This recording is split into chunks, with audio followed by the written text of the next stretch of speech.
Cameron is 13 years old and entered protective custody due to neglect issues. Specifically, Cameron was missing school with no explanation. He had insufficient food in his house, his home did not have running water, and it was infested with mice. At Cameron's initial medical screening, the doctor noted that he was underweight for his age. Cameron was placed with DCS resource parents John and Sarah Hildebrand and seemed to be adjusting well to his new environment. After Cameron had been in their home for about a week, Mr. and Mrs. Hildebrand discovered that food was missing from the kitchen cabinets. Oh, any luck, honey? No. Are you sure you bought some? Yeah. Well, I hear the mind does tend to slip when one gets older. Ha ha. Oh, Cameron, good. Didn't we buy peanut butter when we went to the store yesterday? I don't remember. I can't find that or the jelly. I could have sworn we had jelly. Have either of you seen it? You have some milk.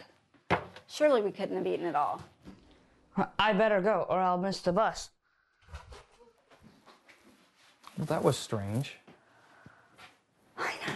Although concerned, Mr. and Mrs. Hildebrand decided not to question Cameron further about the peanut butter and other food items they noticed were missing. A few days later, Mrs. Hildebrand noticed a foul-smelling odor coming from Cameron's room. She decided to wait until he came home from school so they could search the room together. Once Cameron arrived, Sarah discovered that he was hiding food in his room, including perishable items and food that requires refrigeration. Cameron, you're not in trouble. I wanted to wait till you got home because I wanted to respect your space, but it just smells like rotten food in here, and that's just not healthy. It's okay. We just need to find it and get it out. Is it in here or under your bed?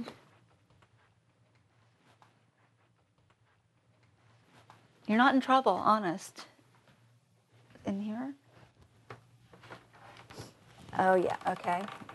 All right, we'll take care of it. Can you just take this one? And we'll just take it to the kitchen and take care of it. It's okay. It's okay. In helping children develop more appropriate behavior, we have to look at some of the survival behaviors that they've developed to help them deal with a chaotic or an even abusive situation that they grew up in. Every behavior has meaning. Every behavior has a purpose. They do a certain behavior to get a need met. For instance, some children will come into our homes and start hoarding food. We provide them enough food to eat. They know where the refrigerator is. They know where the food is in the cabinets, but they want to take food and hide it in their rooms because where they grew up and in the situation they grew up in, they may not have known that they were going to eat the next day or the next. So they need to take food when they can get it and make sure that they have enough for the days to come.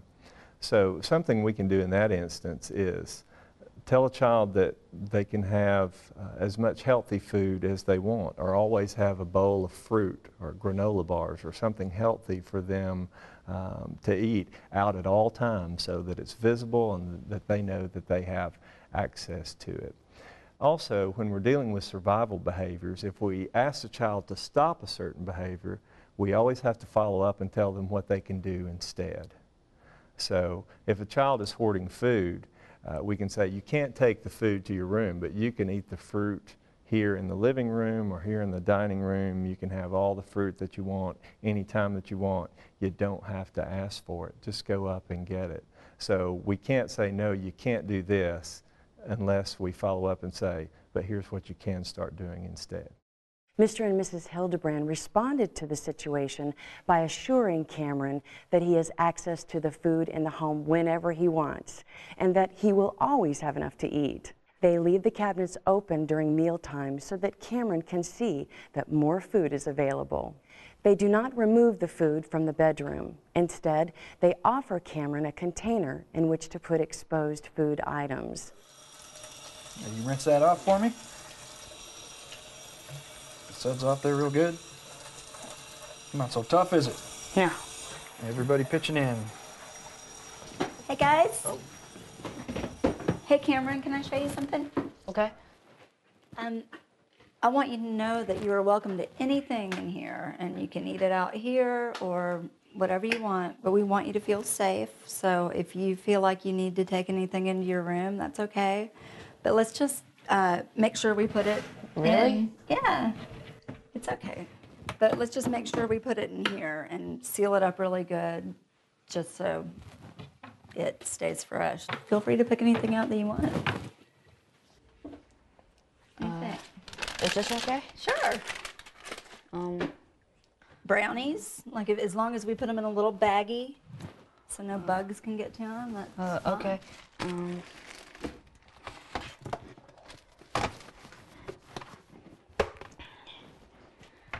All right. We got fruit cups, anything you want. Okay. How about this? Yeah, a piece of fruit or something maybe. Okay.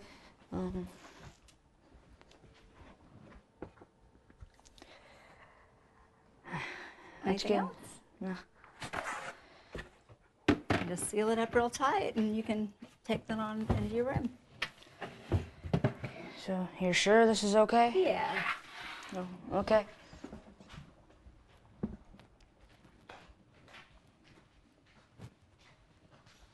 Throughout this process, Mr. and Mrs. Hildebrand were also careful to keep an open line of communication with Cameron's birth mother, informing her of Cameron's hoarding behavior and of their response to it. I know that we talked to his case manager, who kind of helped John and I come up with a plan.